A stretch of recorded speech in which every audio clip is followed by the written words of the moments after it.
Si votre nom de famille est Le Gall, Bernard, Rohan, Foy, La Rochefoucauld, ou même simplement Le Duc ou Le Noble, il pourrait cacher une vérité que personne dans votre famille ne vous a jamais racontée. Parce qu'en France, un nom de famille sur 1000 porte encore aujourd'hui la trace exacte d'une noblesse oubliée. Et la plupart des gens qui portent ces noms n'en ont jamais eu la moindre idée. Ce que vous allez découvrir dans les prochaines minutes pourrait changer la façon dont vous regardez votre propre patronyme. Avant d'aller plus loin, une précision rapide, parce que la majorité d'entre vous regardent cette vidéo depuis la télévision, sur un grand écran, sans forcément avoir de compte connecté. Si c'est votre cas, sachez que s'abonner à la chaîne, même depuis votre téléphone plus tard, aide énormément sa croissance. Et que partager cette vidéo à un proche qui porte un nom de famille intrigant est probablement le meilleur moyen de faire vivre ce genre de récit. C'est important pour l'avenir de cette chaîne. Maintenant, entrons directement dans l'histoire. La première chose à savoir, c'est que presque tout ce que l'on croit sur les noms nobles est faux. La particule 2 en est le meilleur exemple.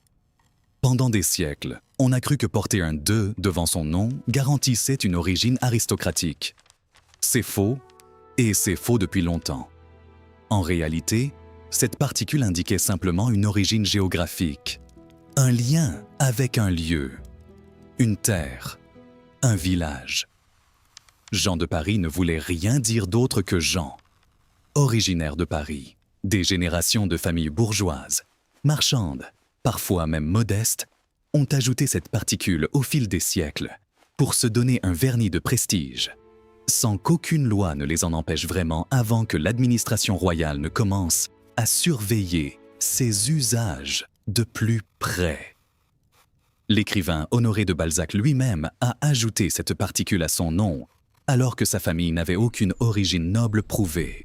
À l'inverse, des familles authentiquement nobles depuis le Moyen Âge portent des noms d'apparence parfaitement ordinaires, sans particules, sans prétention.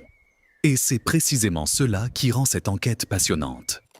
La vraie noblesse ne se cache pas toujours là où on l'attend. Alors, comment savoir, réellement, si un nom de famille porte une trace de noblesse authentique? La réponse se trouve rarement dans le nom lui-même, mais presque toujours dans ce qu'il désignait à l'origine. Un nom noble authentique correspond presque toujours à une terre précise, un fief, un château, un domaine que la famille a réellement possédé et gouverné pendant des générations. C'est là que l'histoire devient concrète, et c'est là que nous allons voyager, région après région, à travers la France, pour comprendre comment certains noms ont traversé 1000 ans d'histoire sans jamais perdre leur sens d'origine. Commençons par la Gascogne, dans le sud-ouest, une région qui a donné naissance à l'un des noms les plus célèbres de l'histoire de France sans que la plupart des gens sachent qu'il correspond à un lieu réel.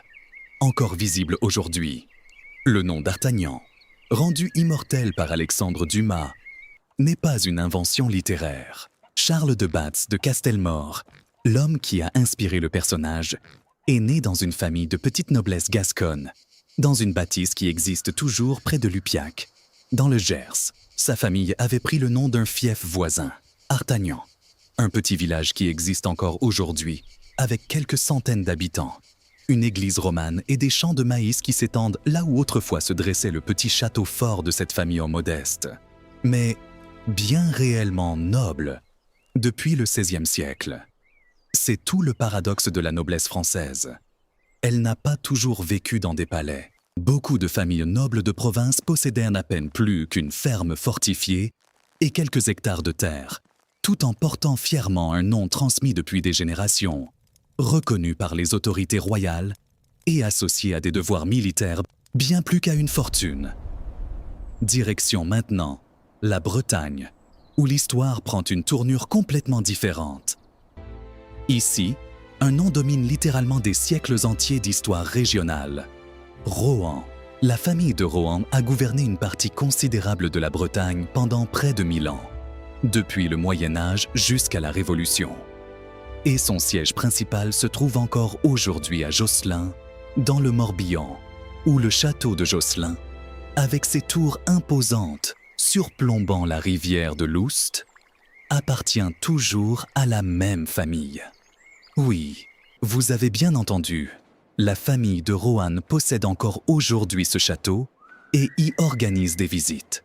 Peu de noms en France peuvent revendiquer une continuité aussi impressionnante, presque 1000 ans sans interruption sur le même territoire. Mais voici le twist que peu de gens connaissent. Le nom Rohan ne vient pas d'un titre honorifique donné par un roi. Il vient simplement du nom d'un petit territoire breton, Rohan, une localité modeste du centre de la Bretagne, qui a donné son nom à une lignée qui allait devenir l'une des plus puissantes de tout le royaume, rivalisant parfois directement avec la maison royale elle-même par ses alliances matrimoniales. Toujours en Bretagne, un autre nom mérite qu'on s'y attarde, parce qu'il illustre parfaitement pourquoi il ne faut jamais se fier à l'apparence d'un patronyme. Le Galles, extrêmement répandu en Bretagne aujourd'hui, ne désigne absolument pas une origine noble. En breton ancien, ce mot signifiait littéralement « l'étranger », ou plus précisément celui qui venait de l'extérieur, souvent utilisé pour désigner les populations gauloises ou françaises, arrivées sur le territoire breton, par opposition aux Bretons de souche celtique. Autrement dit, ce nom qui sonne aujourd'hui comme profondément breton désignait à l'origine celui qui n'était justement pas breton. Cette ironie historique traverse des milliers de familles aujourd'hui, sans qu'elles en aient conscience. Changeons complètement de région et remontons vers l'Est, en Alsace et en Lorraine, deux territoires qui racontent une histoire de noblesse totalement différente, marquée non pas par la stabilité, mais par le changement de souveraineté. Ces régions ont basculé plusieurs fois entre la France et les territoires germaniques au fil des siècles, et cela a directement transformé les noms de famille. Des lignées nobles portant des noms à consonance germanique comme Württemberg, Hohenlohe ou Fénétrange possédaient des terres dans cette zone frontalière. Et certaines familles ont dû, au fil des traités et des changements de frontières, choisir leur allégeance, parfois en changeant l'orthographe même de leur nom pour l'adapter à la langue du pouvoir en place. Une famille pouvait se retrouver noble d'un côté de la frontière et simple roturière de l'autre, uniquement parce qu'un traité avait déplacé une ligne sur une carte, sans que personne n'ait bougé de sa maison. Redescendons maintenant vers le centre de la France, en Auvergne, où se trouve l'un des exemples les plus fascinants de noblesse authentique lié à un nom encore connu aujourd'hui dans le monde entier, Lafayette. Le château de Chavagnac-Lafayette, dans le département de la Haute-Loire, est le lieu de naissance exact de Gilbert du Motier, marquis de Lafayette, celui qui allait devenir un héros de la guerre d'indépendance américaine. Ce château existe toujours, il se visite, et il appartient à la même région depuis des générations bien avant la naissance du marquis. Le nom Lafayette ne vient ni d'un roi, ni d'un titre attribué en récompense. Il vient, comme tant d'autres, du nom d'un domaine familial, transmis de génération en génération depuis le Moyen-Âge central. Ce qui est fascinant ici, c'est de constater que cette famille auvergnate, enracinée dans une province rurale et parfois rude climatiquement, allait produire l'un des personnages les plus influents des relations franco-américaines, sans que rien, à l'origine, ne laissait présager un tel destin. Direction maintenant le sud, vers l'ancien comté de Foix, dans les Pyrénées, où se dresse aujourd'hui encore l'un des châteaux les plus impressionnants du pays. Le château de Foix, perché sur son piton rocheux dominant la ville, servait de siège au comte de Foix, une dynastie qui a gouverné une grande partie du sud-ouest pyrénéen pendant des siècles, jusqu'à ce que cette lignée s'unisse par mariage à la maison de Navarre, puis, plus tard, rejoigne directement la couronne de France par l'intermédiaire du roi Henri IV, lui-même issu de cette région.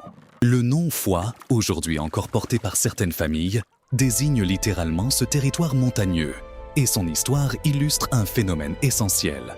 Dans le sud de la France, contrairement au nord, de nombreux noms nobles ne portent aucune particule. La langue occitane et les usages méridionaux ne suivaient pas les mêmes codes que ceux du nord du royaume, ce qui explique pourquoi tant de familles nobles du sud-ouest portent des noms simples, sans « de », sans que cela n'enlève rien à leur authenticité historique. Un peu plus loin, toujours dans le sud, se trouve un cas presque unique en France. La ville de Uzès, dans le Gard, qui abrite le plus ancien duché-pairie du royaume.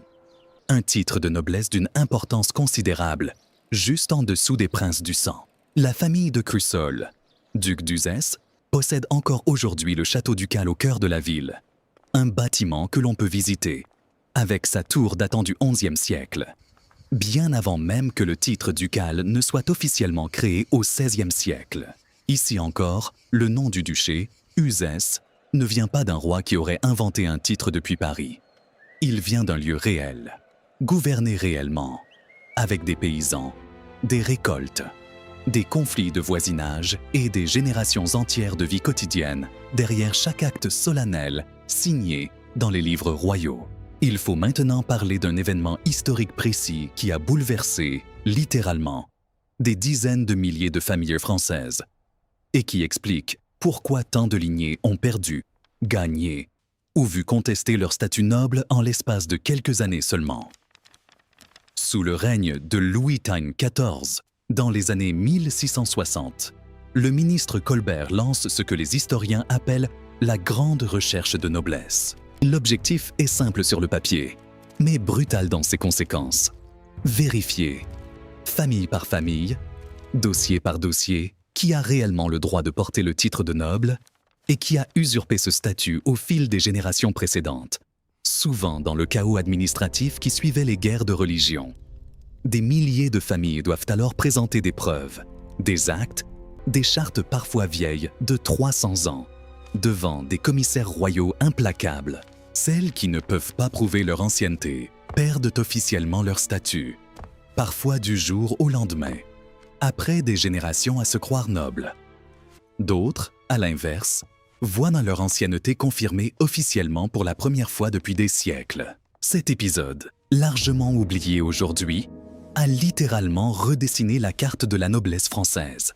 Et de nombreuses familles ont conservé, jusqu'à aujourd'hui, les documents produits lors de cette enquête comme la preuve la plus solide de leur histoire. Puis vient l'événement que tout le monde connaît, mais dont peu de gens mesurent l'impact exact sur les noms de famille. La Révolution française. En 1789, l'Assemblée nationale constituante abolit officiellement les privilèges nobiliaires, les titres, les droits féodaux. Porter le nom d'une ancienne famille noble devient soudainement dangereux plutôt que prestigieux. Pendant la Terreur, certaines familles font disparaître volontairement leurs particules, leurs blasons, leurs archives, pour éviter d'attirer l'attention. D'autres, au contraire, choisissent de fuir vers l'étranger, emportant avec eux des documents familiaux qui ne reviendront en France que des décennies plus tard, parfois retrouvés par hasard dans des greniers ou des archives étrangères. Puis, quelques années seulement après la chute de la monarchie, un nouveau chapitre s'ouvre.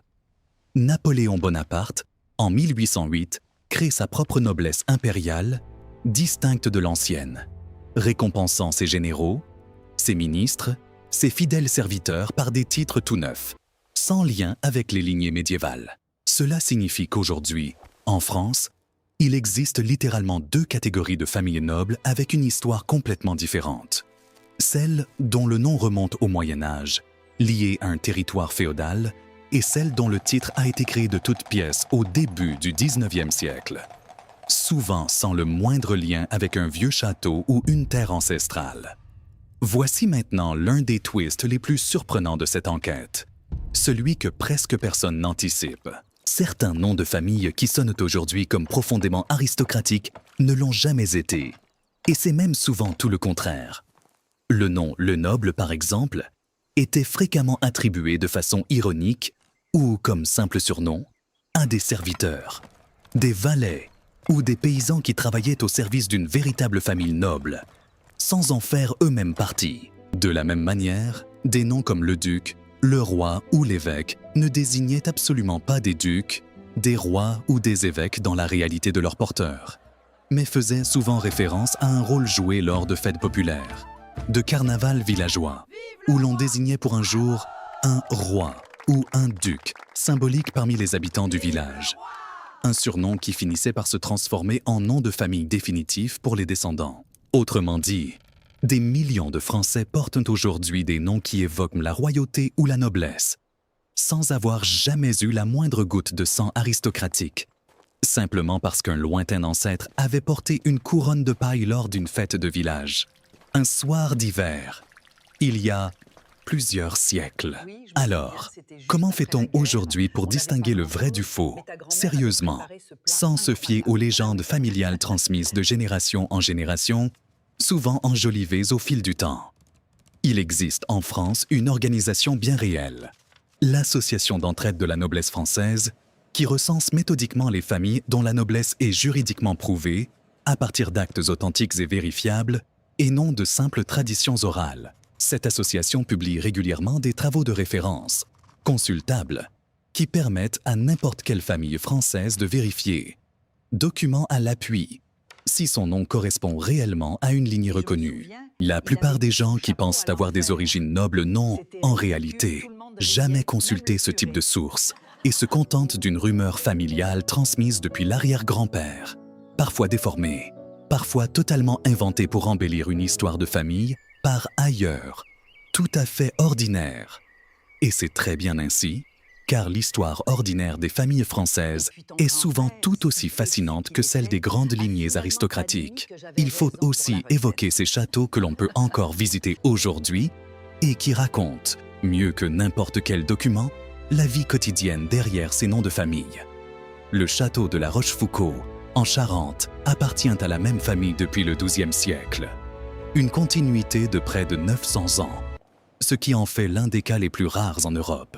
Ces pièces immenses, ces galeries Renaissance, ces tours médiévales encore visibles, racontent l'histoire d'une lignée qui a produit des ministres, des écrivains, des militaires, tout en restant fidèle au même territoire depuis presque un millénaire. À l'inverse, le magnifique château de Chenonceau, sur les bords du Cher, si souvent associé à l'image d'une grande famille noble, appartenait à l'origine à Thomas Bohier, un simple financier bourgeois ayant fait fortune dans l'administration royale, avant que le domaine ne change plusieurs fois de propriétaire, noble ou non, au fil des siècles. Ce contraste résume parfaitement toute la complexité de cette histoire. L'apparence d'un château, d'un nom, d'un blason, ne garantit absolument rien sur la véritable origine sociale d'une famille. Un mot enfin sur les blasons, ces symboles héraldiques que beaucoup de familles françaises affichent aujourd'hui fièrement, parfois sur une bague, un tableau accroché au mur du salon ou même un mug acheté en ligne. La réalité historique est beaucoup plus nuancée que ce que l'on imagine. Un véritable blason noble était enregistré officiellement, notamment lors du Grand Armorial général de France constitué sous Louis XIV en 1696, où chaque famille noble, mais aussi certaines familles bourgeoises et même des institutions religieuses, devaient déclarer et faire enregistrer leurs armoiries contre paiement d'une taxe royale. Ce qui signifie que posséder un blason enregistré à cette époque ne prouve pas systématiquement une noblesse authentique, puisque des roturiers ont eux aussi fait enregistrer des armoiries, parfois inventées de toutes pièces le temps d'une génération, uniquement pour se donner un certain prestige social, sans jamais avoir possédé la moindre terre féodale. Ce qui rend cette enquête si fascinante, en réalité, ce n'est pas de savoir si votre famille était noble ou non, c'est de comprendre que chaque nom de famille, noble ou pas, raconte une histoire absolument unique, liée à un lieu précis, une époque précise, des décisions humaines précises prises par des gens qui n'imaginaient jamais que leur nom traverserait des siècles pour arriver jusqu'à vous, aujourd'hui, en train d'écouter cette histoire. Que votre nom vienne d'un château toujours debout dans le Morbihan, d'un petit village oublié du Gers, d'un surnom donné lors d'une fête de village en Bourgogne, ou d'un simple métier exercé par un lointain ancêtre en Normandie, il porte en lui un fragment authentique de l'histoire de France, transmis intact malgré les guerres, les révolutions, les migrations et les frontières redessinées.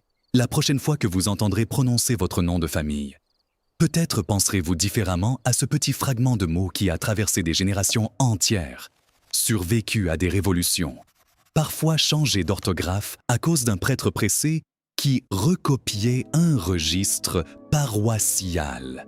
Et pourtant, il est arrivé jusqu'à vous, intact dans son essence, prêt à raconter encore une histoire à ceux qui prendront le temps de l'écouter. Alors maintenant, à vous de jouer. Quel est votre nom de famille? Et savez-vous déjà d'où il vient réellement?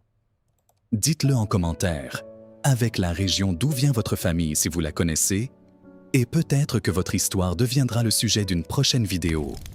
Et si cette enquête sur les noms de famille et la noblesse française vous a plu, pensez à vous abonner à la chaîne pour ne manquer aucune prochaine découverte sur l'histoire cachée de votre patronyme.